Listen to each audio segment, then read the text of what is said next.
राधे राधे दोस्तों, मैं सारिका आप सभी का राधा गौरी चैनल पर स्वागत करती हूँ। आज मैं हनुमान जी की महिमा की कहानी लेकर आई हूँ, तो चलिए सुनते हैं। व्हील चेयर पर बैठी सावित्री देवी हमेशा की तरह प्रभु का नाम जप रही थी।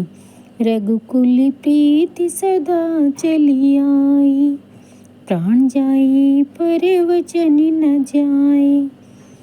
तभी सावित्री अपने पास रखी मेज से पानी का गिलास उठाने की कोशिश करती है, पर पानी का गिलास गिर जाता है। सावित्री की आंखों में आंसू आ जाते हैं।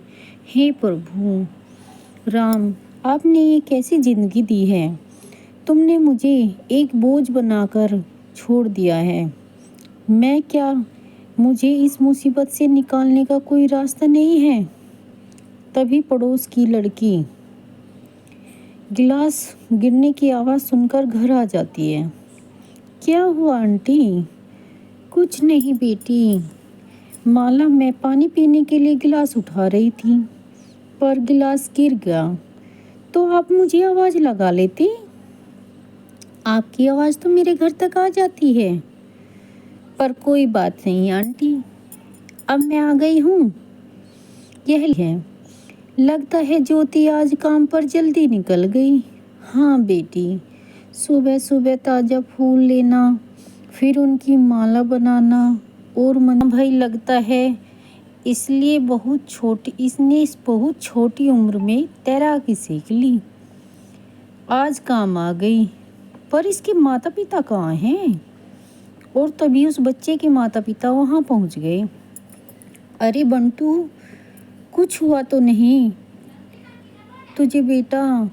मेरा बंटू, बहन जी, आपके बेटे को इस फूल वाली लड़की ने बचाया है। बेचारी की बिक्री पर भी असर पड़ेगा, पर इसने किसी बात की परवाह नहीं करते हुए कि मेरे हाथों से कभी कोई किताब गिरी हो। इस हनुमान चालीसा का इस तरह तुम्हारी फूलों की टोकरी में गिरना, इसका अर्थ है कि प्रभु श्री राम इस किताब को तुम तक पहुंचाना चाहते हैं। मुझ तक पहुंचाना चाहते हैं? हाँ बिटिया, तभी तो यह तुम तक आई है। हनुमान चालीसा का बहुत प्रताप है बिटिया। 40 दिन तक इस चालीसा का पाठ करने से सारे संकट दूर हो जाते हैं। बजरंगबली जी उसकी हर तरह से मनोकामना पूरी करते हैं। जैसे संजीवनी बूटी लाकर लक्ष्मण जी के प्राणों की रक्षा की थी। अच्छा, एक बात बताओ बिटिया, तुम्हें पढ़ना तो आता है ना? जी बाबा, पढ़ना तो आता है। बहुत बढ़िया, तो तुम हर शाम को बजरंगबली जी की हनुमान चालीसा का पाठ करना, तुम्हारी सारी मुश्किलें दूर हो जाएगी। इसके बदले में चाहो तो तुम मुझे कुछ फूल दे दो। मैं प्रभु श्री राम और बजरंगबली के चरणों में प्रणाम कर उसका आशीर्वाद ले लूँगा। ठीक है बाबा, ये लो फूल। बाबा ने ज्योति से फूल लिए और चले गए। ये तो मैं कर सकती हूँ। हर शाम घर जाने से पहले मैं मंदिर में बैठकर हनुमान चालीसा का पाठ कर लिया करूँगी। बजरंगबली जी की कृपा से मेरे भी रास्ते खुल जाएंगे। ज्योति ने जो फैसला किया उस पर अमल भी किया। शाम को घर जाने से पहले मंदिर में बजरंगबली जी की मूर्ति के सामने बैठकर हनुमान चालीसा का पाठ करने लगी। ज्योति ने घर जाकर अपनी माँ को खाना दिया। तभी उसकी नज़र अपनी माँ की फटी साड़ी पर पड़ी, जिसे देखकर उसकी आंखों में आंसू आ गए। क्या हुआ बेटी, तू रोती क्यों है? माँ, मैं इतनी कोशिश करके भी आपके लिए एक साड़ी नहीं खरीद पा रही। क्यों मन छोटा करती है बेटी? मैं घर पर ही तो रहती हूँ, कौन सा कहीं जाती हूँ। माँ, आज एक अद्भुत घटना हुई। मेरी फूलों की टोकरी में हनुमान चालीसा आकर गिर गई।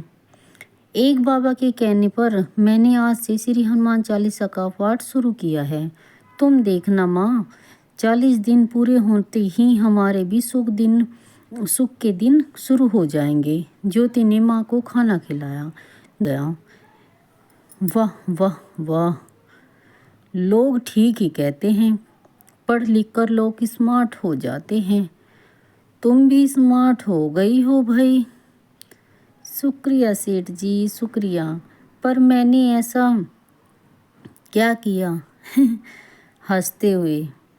अब देखो ना, तुम सुबह सुबह अंधेरे में ही निकल जाती हो, क्योंकि तुम्हें पता है बाद में मैं आकर किराया मांगूंगा। पीछे से अपाहिज माँ होगी तो उसे तो मैं कुछ कह नहीं सकता। पर देखो, आज मैं तुमसे भी ज़्यादा स्मार्ट हो गया और तुम्हें सही समय पर आकर पकड़ लिया। सेठ जी, आप तो हमारी हालत जानते हैं। हम अभी किराया देने की हालत में नहीं हैं। थोड़ी मेहनत, थोड़ी मोहलत दे दीजिए। बाकी सुबह तो मैं जल्दी इसलिए निकल जाती हूँ, मुझे फूल लेने जाना पड़ता है। बेटी, तुम भी मेरी हालत जानती हो अच्छी तरह से। मेरे खर्चा पानी का प्रबंध लोगों से मिलने वाले किराए पर ही होता है। मेरी हालत पर रहम करो, मुझे भूखा मत मारो, तुम्हें पाप लगेगा। मेरा यह मकान तुरंत खाली कर दो, मैं किसी और को देकर अपना गुजारा चला लूँगा। पर सेठ जी, कोई सेठ वेट नहीं। आज तुमसे बात हो गई बस। मुझे आज ही मकान खाली चाहिए, नहीं तो तुम कल मिलो या ना मिलो, मैं तुम्हारी माँ को घर से बाहर निकाल दूंगा। ज्योति की आंखों में आंसू बहने लगे। पर उसके सामने रास्ता भी क्या था। वह माँ को लेकर कहीं और जाने का मन बनाने लगी। एक झोपड़पट्टी में ज्योति ने अपनी माँ को लेकर चली गई। सारा दिन दौड़ भाग के कारण वह थकी हुई थी, पर तभी उसे ध्यान आया, अरे शाम हो गई है, मुझे तो मंदिर में हनुमान चालीसा का पाठ करने जाना है। यह नियम नहीं टूटना चाहिए। ज्योति नियम के अनुसार मंदिर में बजरंगबली जी के मूर्ति के सामने बैठ गई और हनुमान चालीसा का पाठ करने लगी। ज्योति के सामने समस्याएं आती रही, तकलीफें आती रही, पर उसने नियम नहीं तोड़ा। हर शाम को नियम से वह मंदिर में बजरंगबली की मूर्ति के आगे बैठ जाती और पूरे मन से हनुमान चालीसा का पाठ करती। आज 40वां दिन है। ज्योति ने हनुमान चालीसा का पाठ कर बजरंगबली के चरणों से में सर झुकाया और प्रार्थना करने लगी, हे प्रभु, मेरी प्रार्थना बहुत छोटी है, बस मेरी माँ को अच्छा कर दो और मेरी पढ़ाई का प्रबंध कर दो। मैं बहुत पढ़ना लिखना चाहती हूँ। प्रार्थना कर ज्योति मंदिर से बाहर निकली। दौड़कर ज्योति से लिपट गया।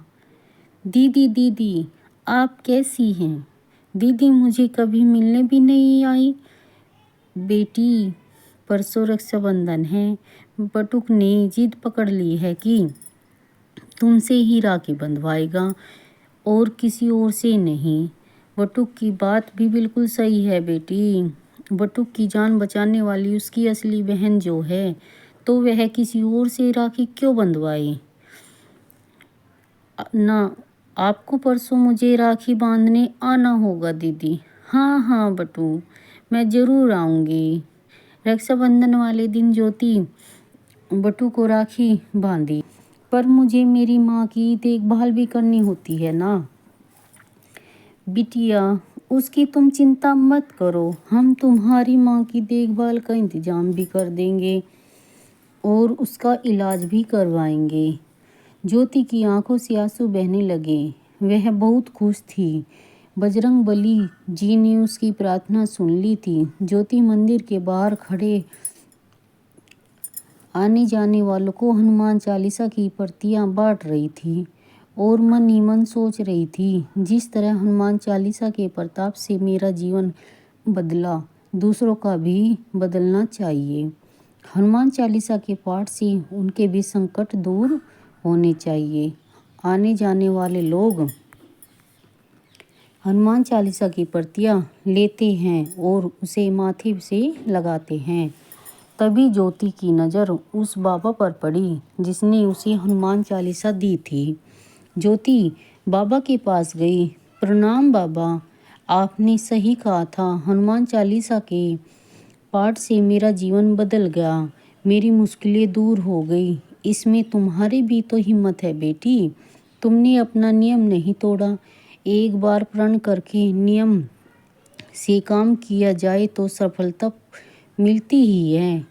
हनुमान चालीसा का पाठ करने के दिनों में तुम्हारी मुश्किलें पर तुमने नियम नहीं तोड़ा।